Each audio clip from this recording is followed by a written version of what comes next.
Magkakaibang hugis ng carrot sa inaani sa Benguet. Ang paliwanag dyan ng eksperto, alamin sa Frontline Report ni Brian Basa. Kakainin nyo ba ang carrots kung ganito ang mga hugis?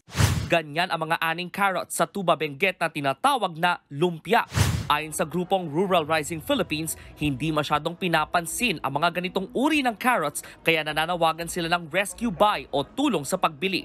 Wala naman daw itong pinagkaiba sa karaniwang carrots na nakikita natin sa mga palengke. Bakit ganyan ang hugis ng lumpia carrots? Ayon sa isang agriculturist, nakaaapekto ang uri ng lupa sa hugis ng carrots. Basically, yung carrot nadideform dahil una, yung condition ng lupa.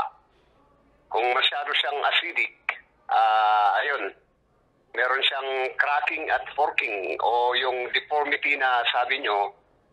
Pangalawa, sa management system naman ng farmer, kung sinusubrahan yung mga abono, yung mga fertilization, doon lumalabas yung mga deformities at cracking niya.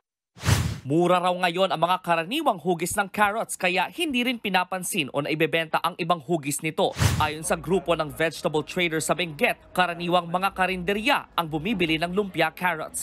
Isa ang Nueva Vizcaya sa mga binabagsakan ng mga carrots mula Benguet. Nasa 20 hanggang 45 pesos kada kilo ang presyo ng carrots doon, depende sa laki at klase. Nagbabalita mula sa Frontline, Brian Basa, News 5.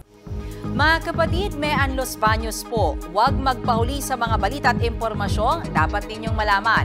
Para sa mas malawak na balitaan at diskusyon, mag-follow at mag-subscribe sa social media pages ng News 5.